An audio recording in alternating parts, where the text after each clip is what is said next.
I know. I say stuff and you just kind of react like, Dave, no. No, no, no. I'm a gem. You're listening to Let Me Tell You Why You're Wrong.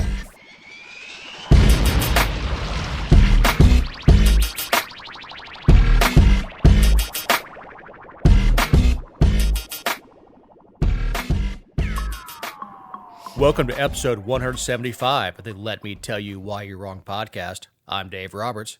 With me is my podcast partner in crime, journalist, writer, dog mom, owner of the Georgia Virtue, Jessica Szilagyi. What's poppin'? What's poppin', yo? Yo, what's up? How was your week? It was fine. How was yours? Oh, what great content. You get that, everyone? It was fine. Those gems and more coming up on this show. So, like, on that note, when I was little, we'd have dinner at our kitchen table, and my dad would ask me every single day. I was telling someone this story a couple weeks ago, and it made me laugh because I'd forgotten about how stubborn I was even as a child. And no. I know, it's shocking, but he would ask me what I did that day in school, and I would just, like, I hated just explaining and talking about school, and so, like, I realized that on the days that I said we did review, I didn't have to explain anything because we'd already talked about it, so I would always say we just did review, and finally he was like, you do review every day? And I was like, yep, sure do. So I didn't have to talk about my day because it was fine. Oh, your future husband is so lucky. So lucky. Because honestly, I mean, honestly, to ask. Well, obviously, how was your day? Fine. You know, that's all I want to hear. Poor Connie. You know, because to quote Chris Rock, "How was your day?" It's a 45-minute conversation to a woman. No. Actually, if I say, "How was your day?" Fine. I'm like, uh-oh. Yeah, what'd you do? Uh-oh. I mean, there's a long list of things that she could have dug up. She could have dug up on her way home. Thank God her commute home was only 5 minutes. It used to be an hour and a half. She had an hour and a half to stew about everything I've done in the past.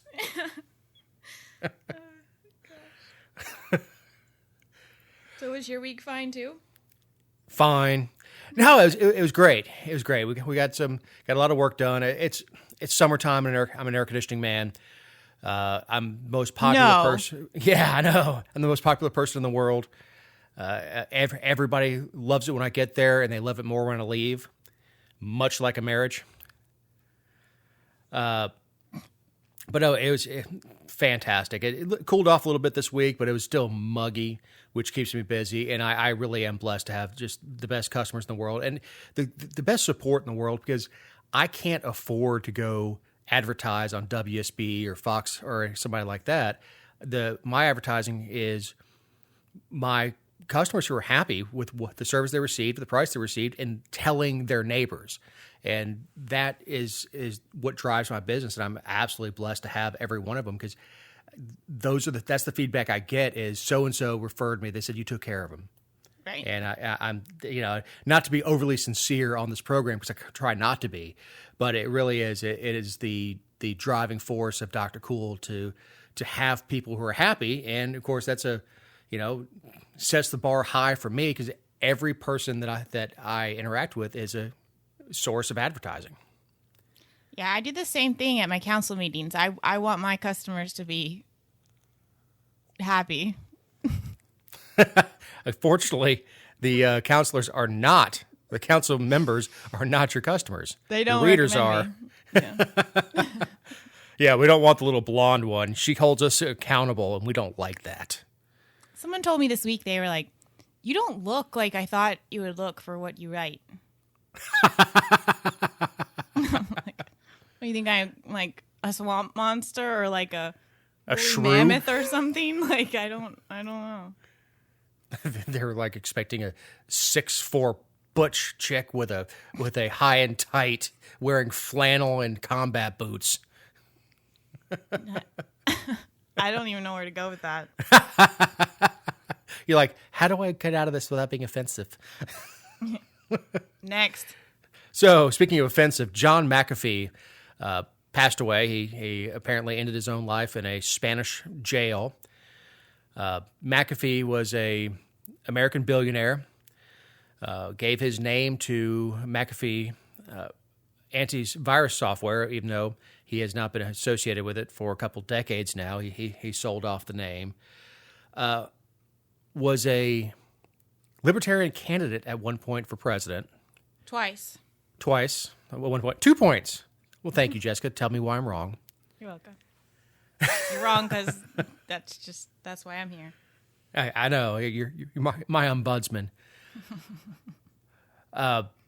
He was a very entertaining person. Had a bit of a checkered last 10 years or so.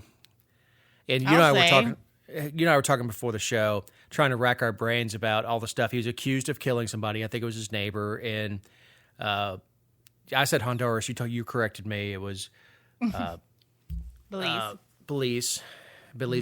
Navidad. Oh, no. He got busted for, and I think he lost a civil case on that. So basically, he was able to buy himself out of it. Mm-hmm. He got busted for entering a country illegally, and I'm not sure whether it was Guatemala or Honduras. Came back to the States, married a hooker at some point, which is totally cool. Although you cannot turn a hoe into a housewife. Ended up in Europe with pending indictments, and one of them being crypto fraud for pumping up some cryptocurrency that he was not invested in, and of course income tax evasion, which makes him a hero in my book. But the dumbest thing he did was hiding out in a country that has an extradition treaty with the United States. Mm-hmm. Like, was Switzerland full? You don't like the Alps? You don't like skiing? I mean, what, you don't like hot chocolate? He obviously doesn't like Julie Andrews either. I know. The hills are alive, baby. Mm-hmm. Or the Cayman Islands, or hell, he could have bought his way into Russia, or a dozen other places that don't have extradition treaties with the United States, and gone hidden out for the rest of his life because he had FU money. But it is a tragic end. He was a very entertaining guy. If you followed him, there is a how to uninstall McAfee on YouTube. We are not going to link to it. It is not work friendly, safe. Do not play it in front of your kids. It's not nudity or anything. It's just John McAfee being John McAfee, and it is hilarious. It is very liberal with the F-bomb. So like I said, you probably don't want to play it in front of grandma or the kids, or have it blaring through your speakers at work, especially if you like working in a government office or something. But it's funny. He was unabashedly libertarian. You think government workers listen to our show? Probably. Just to keep us on the list. Okay, we got cells 1 and 2 for Guantanamo. Yeah. I wasn't even on the Guantanamo list before meeting you. Yeah, I've been on it for a while. They sized me out for my burlap outfit probably like in 2008. Oh, no, honey. Burlap? No. I know. No. Jesus sandals and burlap. Oh, you could probably pull it off. Bedazzle a little bit. You just got to, when you take the rope for the belt, you have to go a little high-waisted with it to cinch it in, give a nice hourglass figure. Wow, I watched way too much What Not to Wear when Connie had her back surgery. Mm-hmm. Oh, man, I thought maybe I flipped sides. I don't know. Poor Connie. Poor Connie. So how dare they have a membership with a club where no minority members are at the club? Senator Sheldon Whitehouse of Rhode Island was blasted over being a member because he had supposedly spoken out against systemic racism, but plays at the club. Sprouting Rock Beach Association's Bailey's Beach Club, which I looked this place up, and it looks fantastic. Not because it's monochromatic. I'm just talking about it is very. I mean, the buildings are just castles. They right up only on a let rocky new- beach. They only Sorry. let new people come in pretty much when someone dies. Like, it's very exclusive. Right. So yeah, this is a membership that you hand down within the family. They don't even let both spouses be members. This is true, and we'll get to that. It is something where, yeah, if I'm a member, I die, I can leave my membership to my kids. So if it was monochromatic 100 years ago or whenever it started, because the membership was handed down like that, it would tend to stay that way. Unless you had, somebody marry into the family, or if you had somebody who maybe didn't have kids, or the kids didn't want it and left it to another family. You also have to be fairly wealthy to have it. So if you've ever seen Caddyshack, imagine Bushwick with a bunch of really rich white dudes hanging out and patting each other on the back. It's a very old institution. I'm not excusing it. The membership doesn't bother me. White House has been very loud on systemic racism, about how the system's broken. He has been using the drum of systemic racism to keep himself getting elected. He, of course, is a Democrat. This would be a much bigger story if he was a Republican. Oh, sure. But, of course, it's the hypocrisy that bothers most of us. I get that. I just, if you read any of the articles about it, one of his local publications, like to where the club is, or I guess where his district, I mean, he's the whole state, but where he lives, they, the publications there have been on him since 2006 about giving up his membership. And this has obviously been something that I guess I just don't really understand why for 15 years they give a rip what clubs he belongs to. I mean, I don't like any of the club. I don't like that my senators belong to the U.S. Senators Club. It sucks. They do things we don't like, and those are the least of our worries. It is. They've been after this. That's all. Right. It's the hypocrisy of it. Is you can't go out and say I'm a champion for equal rights and then belong to a restricted club. And of course, the club says they're not restricted. It's that the memberships are passed down. I guess the members own it. They have shares of this club. Quote, I think people who are running the place are still working on it, and I'm sorry it hasn't happened yet, he said last week. And again, this goes back a decade plus. Mm-hmm. You say 2007 or 2006? 2006, yeah. So we're talking about 15 years they've been, quote, working on it.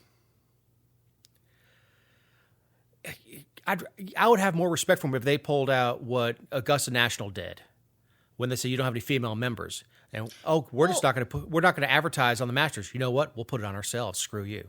He said the thing about they're still working on it. He said that last week,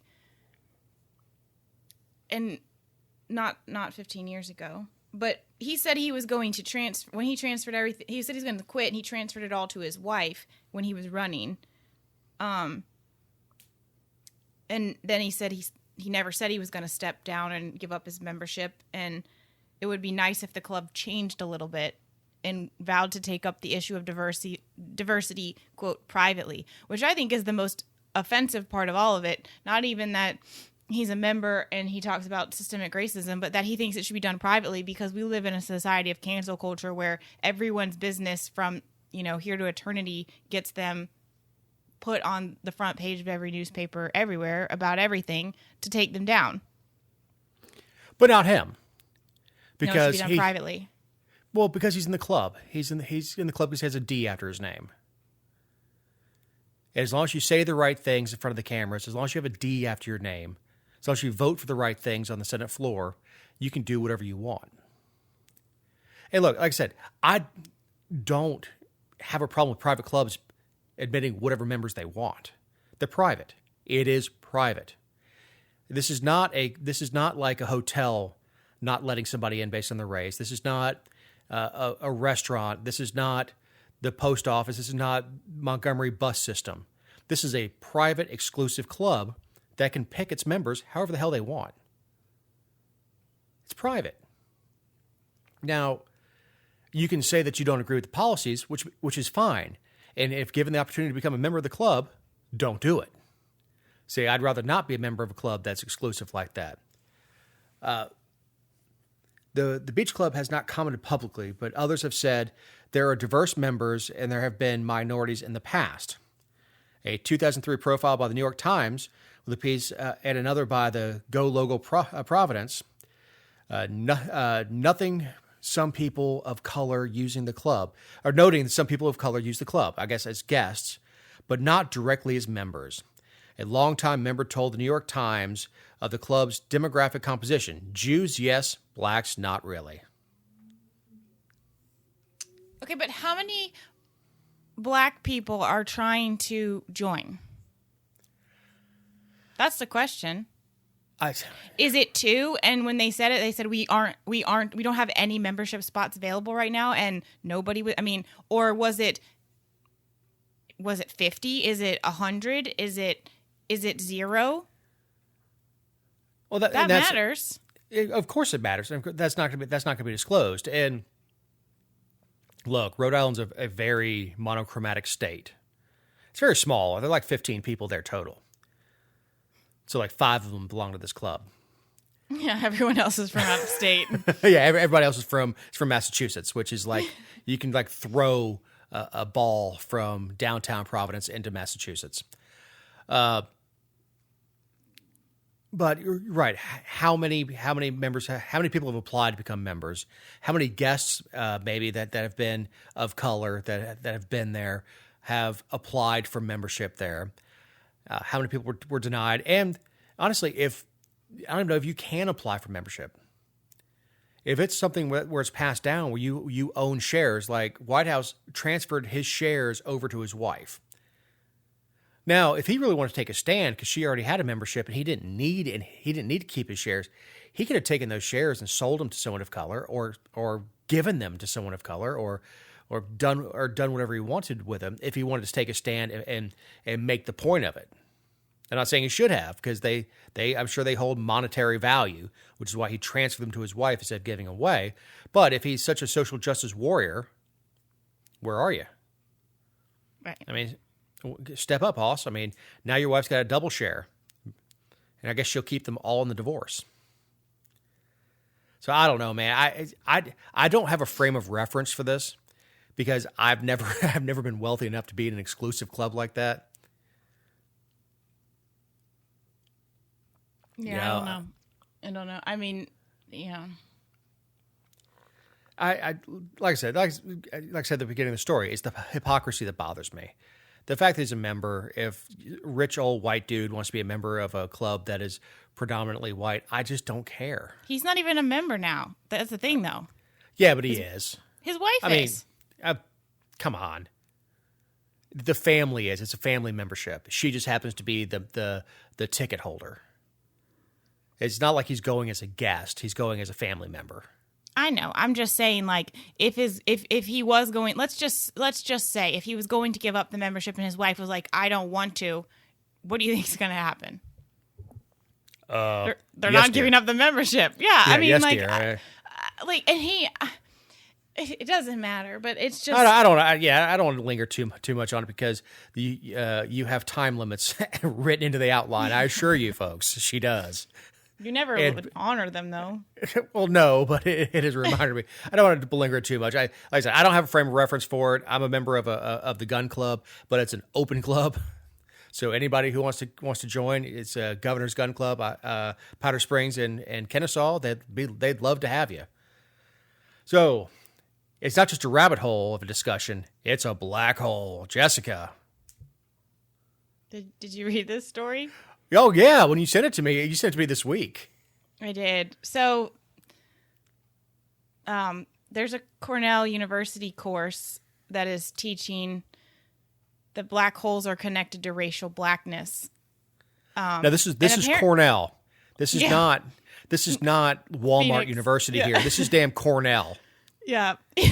Well, and what's interesting is like apparently this has been a debate in the past. So the article, which we link in, if you get your podcast links from the Georgia Virtue, it talks about the history of people talking about whether or not black holes have anything to do with race or not. And so this literature professor says they actually do. And he talks about, well, I'll read you the course description from the catalog. And it says, conventional wisdom would have it that black in black holes has nothing to do with race. Surely there can be no connection between the cosmos and the idea of racial blackness. Can there? ? Contemporary black studies, theorists, artists, fiction writers implicitly and explicitly suggests just such a connection. Theorists use astronomy concepts like black holes and event horizons to interpret the history of race in creative ways, while artists and musicians conjure blackness through cosmological themes and images. Co-taught by professors in comparative literature and astronomy, this course will introduce students to the fundamentals of astronomy concepts through readings in black studies. And then it just gives some examples from everything from Michelle Wright and Denise Ferreira da Silva to Outcast. And then they'll talk about everything from electromagnetic spectrum to stellar evolution. But they reference Emory University, Michelle Wright, the one that I just mentioned. She has a book, The Physics of Blackness Beyond the Middle Passage Epistemology. And she talks about how Newton's laws of motion and gravity in physics subvert racial assumptions about blackness. And so the Cornell course puts all that together and makes it something you can earn a grade on and take with you into the world to ruin it more. All right, if you want to discuss the use of black holes in literature, okay, that's that. You know what? Because stop there. Literature is there for interpretation, and obviously you can decide what you think the author was going for when discussing black holes, or in music, the song "Black Hole Sun." If you want to get into that discussion, that is a totally valid discussion. To say Newton,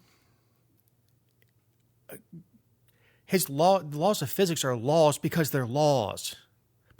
It's not that there are no ways around them. When on the moon, they dropped a feather and a hammer to prove Sir Isaac Newton was right. His laws apply. It's called a black hole because it is so dense that no light escapes. It is so dense that light bends around it. It is so dense that time dilates when getting close to the event horizon, because time is relative to gravity. That's where the name comes from, is the fact that blackness is the absence of light. And I'm talking about the color spectrum, not the social construct, but it's the absence of light. Light, it is so dense that light bends when getting close to it. Well, I think it just demonstrates once again, as if we needed another example, but how far gone higher education is, and how our professors, it used to be that like a class that a professor kind of put out there as a tester course or something that was unique and kind of out on a limb would be obviously something that relied on critical thinking and was very maybe pertinent to current events as opposed to how things have always been. Like I got a political science degree, so I equate that to, not just I took an African studies class that focused on the wars and stuff that were happening at that time. Hardest class I think I ever took. I failed every quiz we took. I don't know how I passed. I think he just wanted to get rid of me like the rest of my professors. But they just have this they have the full authority to just make up classes and say, you need this to take with you. And I made up the concepts and I made up the class and paid me for it.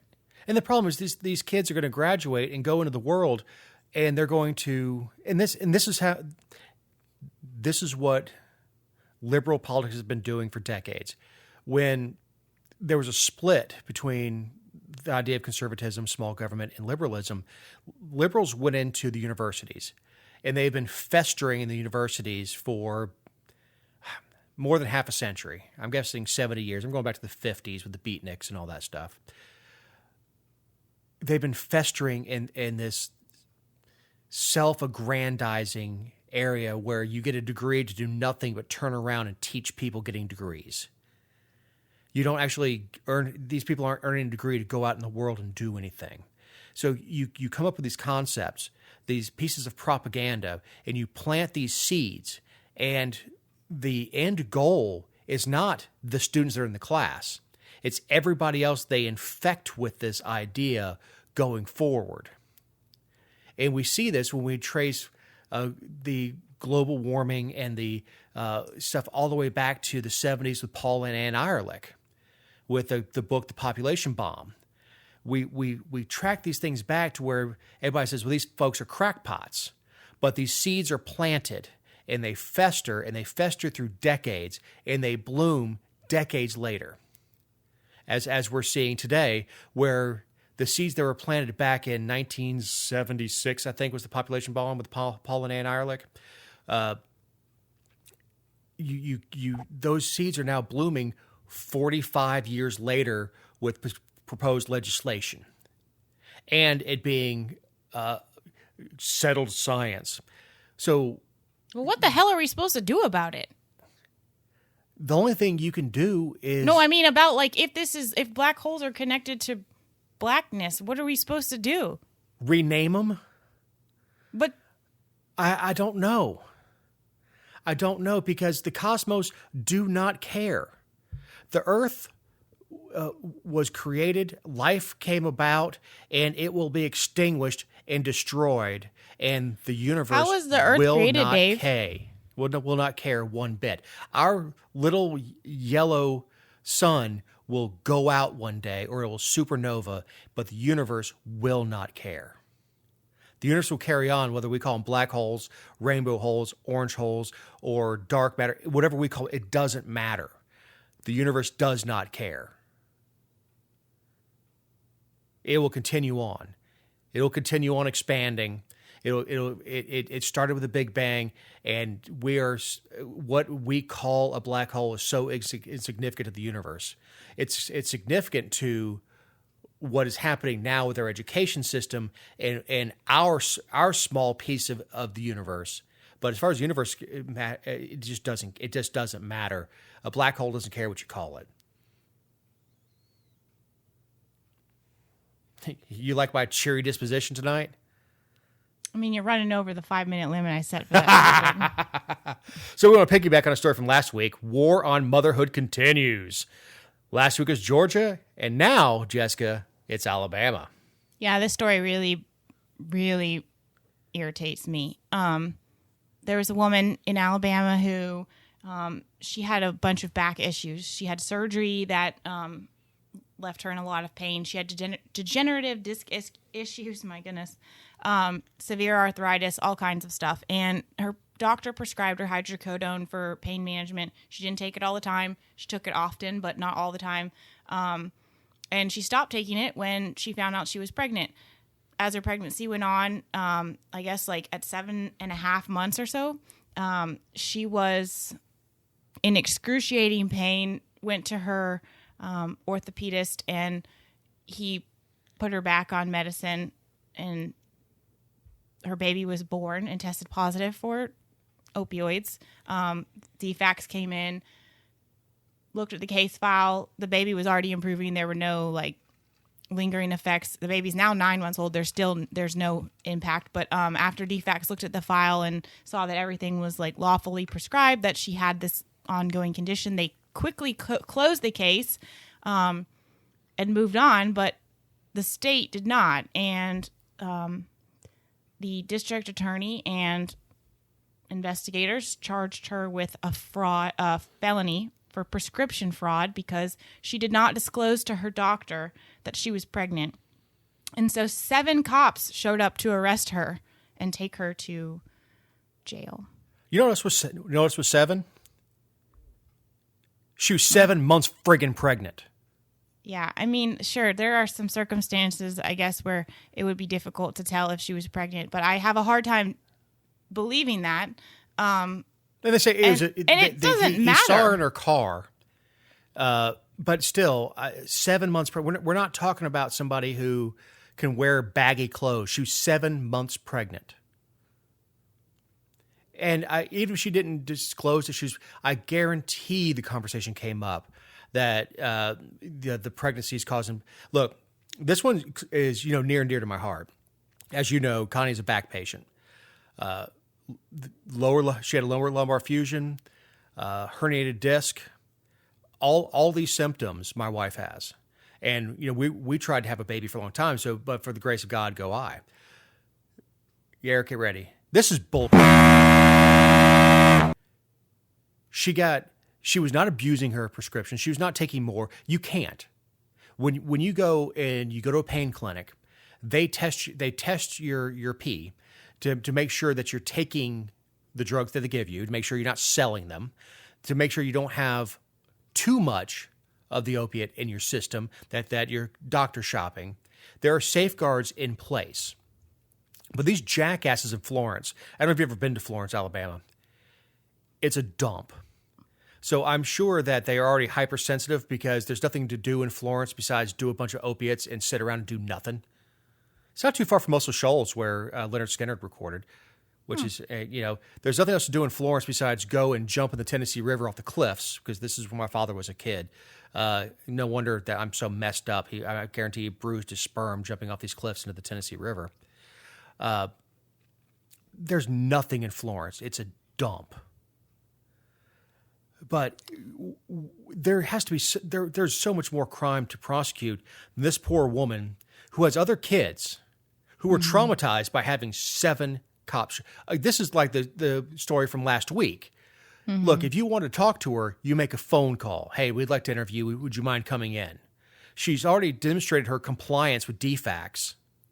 Well, and DFACS, they're going to ask questions of the doctors and check up on the baby before they close the case to do their due diligence. So, you can say a lot of bad things about them, but when a baby's in the hospital and has tested, they're going to continue to retest that baby. So if the drugs were out of the baby's system fairly quickly, they even counted her pills because they were going to charge her with abusing them. They thought about, they couldn't charge her because she got them legally from her doctor. And the state has a law that says moms can't be prosecuted for taking drugs prescribed by doctors during pregnancy. But they bent themselves into a friggin' pretzel looking for a way to prosecute this poor woman. Well, their argument is that the doctor wouldn't have given them to her had he known she was pregnant. Well, you don't know that, really. Even if it doesn't matter what the doctor says now. And it's horse because he knows that, of course, if there's a crime alleged, of course he's going to change his opinion now. He would be in trouble. But it's false, because we already know that properly taken opiates do not harm a baby.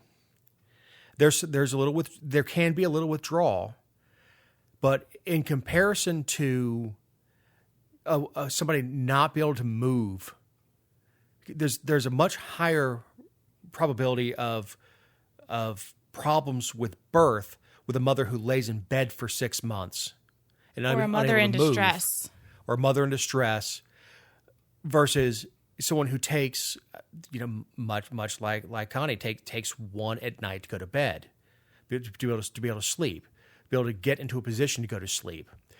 Let me tell you something. Back pain is, look, I've had 3 major joint reconstructions. I'm going for my 4th. It is nothing like back pain. Buddy, when the back ain't working, ain't nothing working. Mm-hmm. You can't ride in a car. You can't sit up. You can't walk for extended periods of time. When your spine hurts, your spine controls everything in your body. And when your spine hurts, there's no relief, none. And because this this potential mother or this expectant mother sought some relief so she could take care of her other four kids, four or five kids, so that she could participate and take care of them because she would not be able to do it otherwise.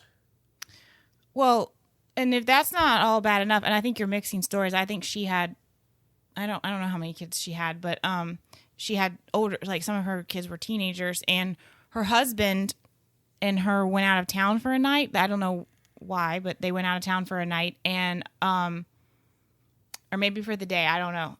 I don't want to say the night because that doesn't sound right now that I'm talking about it. But they were like out of Florence, and while they were gone, the two older teenagers were babysitting the baby. That's when the 7 police officers came and took the child. It's so much that, I remember the story. And they went to their grandparents' house after that. And they didn't know what to do. They were scared, petrified. And look, it's not unusual for a postpartum mother to get away for a couple days. Who knows? It could have been their anniversary. It could have been they needed to go for a job interview. It could have been they were looking for an apartment. It doesn't matter why they were going away. The fact is they took the opportunity when the parents are away to swoop in and intimidate the teens. It's just absolute abuse of power by the DA, using the hammer of the police department. And I don't know what role the police had, but this, other than what the DA was directing him to with a warrant, just awful. I bet the DA is a woman. Awful, awful story. And you are the worst feminist ever. This is a good time to remind you that these are our opinions and not those of anyone not on the show or any respective company for which we may work, own, or otherwise associate ourselves with on a regular or irregular basis. Georgia counties receive payments for legal costs in Trump election suits. I thought it was important for us to follow up on a story we talked about.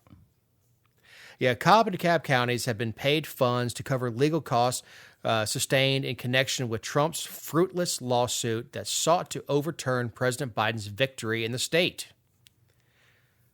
Cobb got $15,500 to cover attorney's fees incurred by the county's Board of Elections. Go ahead, Jess. No, I was gonna say, and DeKalb got $6,100, and Randy Evans, who he was the ambassador for a while. He's an attorney in Atlanta. He was an ambassador to Luxembourg. Yeah, I mean come on. Yeah. Go ahead. I mean, I don't know what to say, but he was the one that I guess that's where the checks came from, was his firm, the firm he works for, but and they represented Trump and and Schaefer, but he said, I guess the media, you know how the media is. They were like, "What's the settlement agreement? What are the terms of this? Blah blah blah." And Randy Evans is all spicy in his response and says, "The 2 motions for attorney fees have been withdrawn. There was no settlement agreement.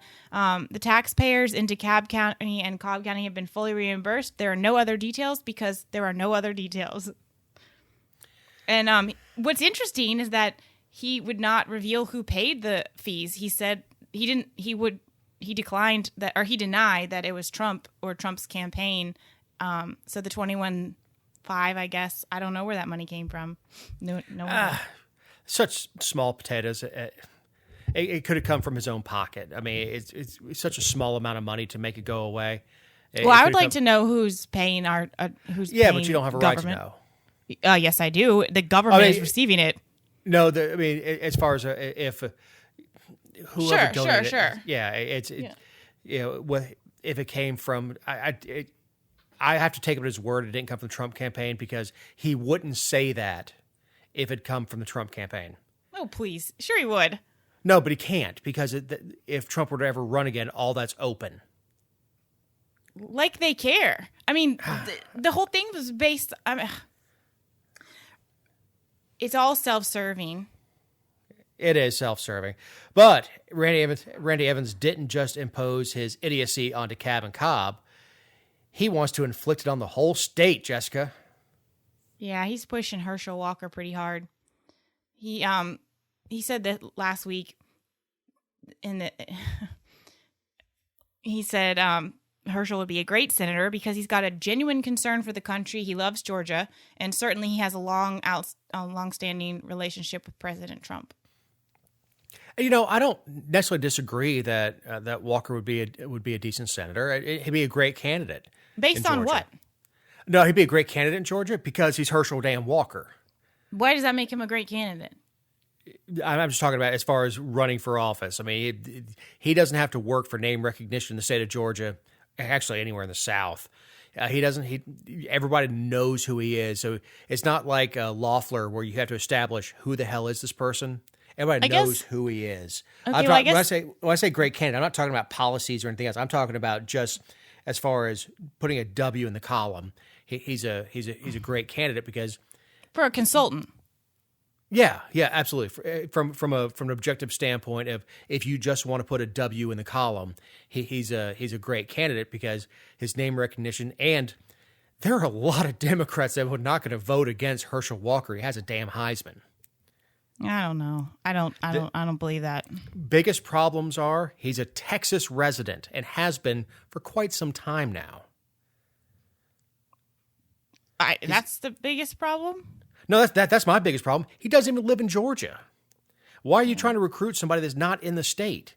Look, I hate to get Buddy Carter's dumbass down here in coastal Georgia is like, yeah, I want Herschel to run, but if he doesn't, then I will step up. Okay, so let me get this right. You're a congressman. Well, that's some blackmail right there. Yeah, let me get this right. I don't think you can say blackmail anymore, by the way. But extortion. Sorry. But if this, then that, like, very principled approach, buddy. I don't necessarily have a problem with that because, it's one of those things where if no one else steps up, I will run. And if this person steps up, I certainly won't run against him. I don't think it's bad. I don't think it's something you need to put in the press. That's something that you have internally with your people is, I'm not going to run against Herschel. I can't win. He's a good guy. I would support him. That's the fact that he can win is what's horrifying. The guy has no political experience and no business being a senator. They elected Trump. The U.S. Senate, we have the 17th Amendment because our senators were supposed to be elected by the legislatures and directly accountable to the legislatures. They were supposed to be people with experience. Never were we supposed to elect people who have zero experience. It's totally different with Trump. That. I would love to go back to that. I would love for our legislatures to appoint our senators because that is supposed to be the state's representation in Congress. The House is the people's house. We don't have a House and Senate anymore. We have a House that's there for 6 years and only 100 of them, and a House that's there for 2 years. And that's all we have because they're both elected by the people. Just one district is larger than the other. Yes, I would love to go back to the 17th Amendment. Love to. And we should. As long as we don't, we're going to have clowns like Herschel Walker and people who make us, this idea that anyone can and should run for office has got to stop. Well, but we have that everywhere. Chuck U. Schumer. I mean, do you really think that the New York legislature would send him up there? I mean, look, you can look anywhere in the country and you find cults of personality. Look in Alabama, Tommy Tuberville. Yeah, not okay. Right, but until we go back to the framers' intent of the Senate being the state's representation in Congress, this is what we're going to have. We're going to have popularity contests. We're going to have a statewide race for governor, a statewide race for Senate, then in off years, another statewide race for Senate. And that's what's just going to happen until we're going to need a convention of the states, and that will never happen. This is where we are. This is why fewer people should vote. Absolutely. Jess, what is this last comment that you have? Okay, so read it. Randy Evans used to post pictures on Facebook of his feet. Yes. So I don't remember if I think it was like 2013 or 14. I don't know. He was still, I think he was the national committee man for the Georgia GOP, and that's when I still believe that political parties mattered, and I was going to GOP events and conventions and all that stuff. And he's my Facebook friend, and he was like on vacation or something in a nice hotel, and he would I guess he was in a robe and was on the hotel bed, but he was frequently posting pictures of his feet like women do at the beach, like their toes in the sand and then like the beach off in the distance, except it was like these feet from that like a catfish would vomit. And they were hideous, and it really bothered me. And so I commented on the picture and was like, this is totally unacceptable. Like, no, please don't post your feet on Facebook. It just really bothered me. So he defended it or something. I don't really remember all the details. They're kind of muddy now, but that's all when I hear his name, all I can think of is his feet. I hate to say this, Jessica, there's a picture of a beer in my feet with the water in the background. Okay, but do your feet look like something a catfish threw up? I hope not. Connie wouldn't allow that. No. I occasionally do get pedicures. Going back to earlier, I guess. Call back. So one picture's enough. When you said there's several, it was alarming. It was alarming, and it was like enough. We don't need to see your feet every night at 7:00. Like enough. So we're gonna put Jessica as a no on the foot fetish. Correct. Feet are nasty anyway. Yeah. I mean, no, feet are nasty anyway. But dude's feet, yeah, no. And if you are going to do that, at least, get a pedicure. Next. It shouldn't look like you can swoop out of the sky and snatch a trout out of a river. Mm-mm. Georgia sued for ban on gender-affirming Medicaid. Now, this is the headline. I'll correct it in a minute. Two transgender women are suing the state of Georgia, saying they've been denied access to gender-affirming health care under its Medicaid program. Were you able to determine from the article you said, and I'm the one that put the article on the outline, but I'm asking you, were you able to determine which direction the transition was going? Yeah, they're dudes. They're dudes and they want to be women? Yeah. There are no chicks with peckers, just dudes with boobies. These are dudes that think that they're women because they have gender dysmorphia, a mental illness.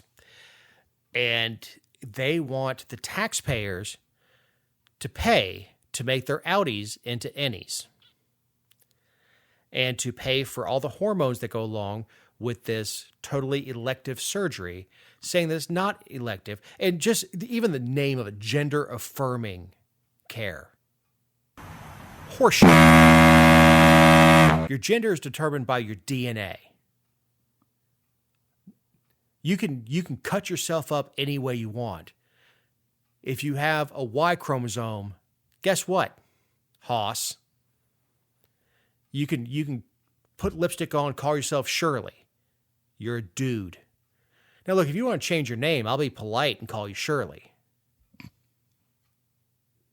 But don't expect me to pay for it. This is not gender affirming. Look, this is like one of the first shows I came on, dysmorphia. When you have body dysmorphia, these are people that are anorexic, bulimic, and no matter how skinny they get, like, I'm fat. You're like, sweetie, you're not fat. I'm fat. You're 75 pounds. I'm fat. Look, if they were to do a remake of Schindler's List, you'd be on the short list to act in it. You're skinny. Eat something. We take those people and we put them into treatment so that they can understand their bodies, understand what they are, and stop hating themselves. But when we say throw gender into it, okay, we're going to whack off your dong and call you Shirley. There you go. So in the lawsuit, they said that the state wrongly characterizes the surgery as cosmetic or experimental or investigational, but the medical community recognizes that they're treatments for the gender dysphoria. And I think that the gender dysphoria is interesting because there's a lot of there's like a divide in the community, the trans community, about whether or not it's a medical condition, or like where that line is drawn of medical condition to mental illness and things of the sort. Like it's so in their lawsuit, they're kind of picking a side, I guess. But yeah, did you read where it said that like they would otherwise be covered? Like the all the services that they want, if they were for non-transgender people, they would be covered? No, not the services. The drugs can be used to treat other illnesses. Okay. So basically, estrogen. Right. If women have a deficiency, especially menopausal and things like that, they have a need for this drug. So for them conflating this idea of someone who's having severe problems with menopause and needing estrogen with somebody who swears that he's really a chick, that's ridiculous. That's sort of like saying someone who needs testosterone treatment is the same as someone who wants to do steroids. I want to get bigger and stronger, so I need to shoot up testosterone. No, your body's making enough.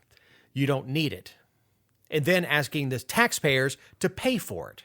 It is totally elective. It is totally cosmetic. Besides, if you say you're already a woman, why does the state need to step in and pay for anything? Well, and along the lines of the drugs, like if it's used for non-trans people, do they refer to estrogen for a postmenopausal woman as gender-affirming care? God, I hope not. Because most women, by the time they get to menopause, are pretty aware of what gender they are. And if not, by the time they get into menopause, they're very aware of what gender they are. Man, look, and you pointed out pre-show that it was good that the story got 4 paragraphs in before mentioning that it was totally racist for the state to do it because these two trannies happen to be black. Yeah. I was genuinely pleased that they didn't lead with the race card, because if you want to have a conversation, I'll at least hear you out. If you're going to tell me, like, I don't necessarily agree, but, you know, like for me, the solution, I'm like, oh, well, you know what, because they said that this isn't constitutional, it's discrimination, and I'm over here like, okay, well, let's get rid of Medicaid. No, absolutely. How is this discriminatory? This is not, I broke my arm, and because I'm black, they won't pay for it, but they will if I'm white. This is not, I dislocated my shoulder. I was in a car accident. I'm sick. I've got COVID. I've got cancer. I've got anything else, and I need this treatment. This is medically necessary treatment. This is, I think I'm a woman, therefore I should look like a woman, and you should pay to put fake boobies on me and chop my wiener off. And that the taxpayer should pay for that. Gender affirming my ass. It'll be interesting how a judge rules on this, though, because they're obviously going to have to, like, it's one of those, this happens often, but they're going to have to read medical opinions from both sides, and at some point, that is going to come down to the judge's personal opinion on this. Hopefully not. And I've said before, Gorsuch had the best line when they asked about something, and it was that a judge should never take his personal baggage into court. You take all your opinions, you leave it at the kitchen table. When you go into court, you go in with a clean slate, and you only rule on the facts presented. And right, but how do they do that here? How do you First, when you have the medical community, when Georgia, because Georgia's position on this is relying on medical. I mean, arguably, you could make the argument that it's dated because that's how it's always been, that you are one gender or the other, and that this is elective and cosmetic and this, that, and the other. But they are relying on medical opinions, where these people are relying on medical opinions too. They just happen to share the same values of them. So at some point, the judge's position is going to come in as to what medical opinion do you rely on? But at what point do you say that it's cosmetic? If you're a woman and you've got a mustache, is the state supposed to pay for your electrolysis? Because that's gender affirming, because a mustache is very masculine and you want to look feminine. It's ridiculous. And look, this is not being settled by one judge. I'm not saying it's not ridiculous. No, I'm saying it's just on either way. Look, one of these dudes is 60. He may be dead before this actually gets settled between going from one court to another and possibly eventually to the Supreme Court if they ever decide to hear it. So this dude's 60. By the time this actually comes down, he may be dead and gone. This is going to take. I'm tired of hearing about transgender rights. This right, you don't have transgender rights. You have human rights. You have American rights. You have rights guaranteed to you by the Constitution and the Bill of Rights. You have God-given rights. We have human rights. We don't have a human right to elective surgery. It is absolutely elective because it is not life-saving or life-preserving. Okay, we don't have a human right to Medicaid either, though. Right. Lots of people don't qualify, so let's just can it. Right, absolutely. And on that, Jessica, would you like to get into your closing thought?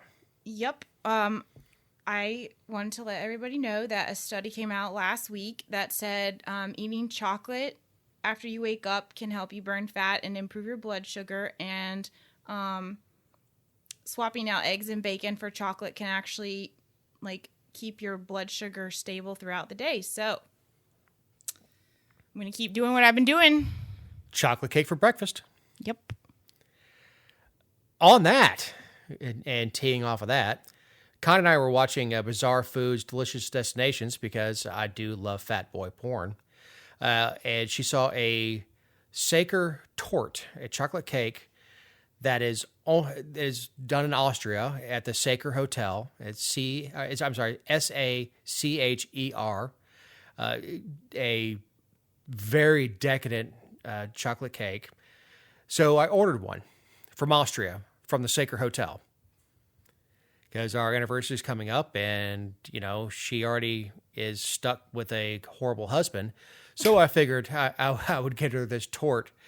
And at one point, because we always watch things on DVR, the commercials were playing. She says, the only reason you shouldn't be fast forwarding is you're ordering me that cake. I said, actually, I'm ordering you that cake. She says, really? So I just dropped €100 on a chocolate cake that hopefully will be delivered before our anniversary. Small consolation for having poor taste in men. On that note, for Eric Cumby, our editor, for Jessica Salagi, the owner of the Georgia Virtue, I'm Dave Roberts. Have a great week.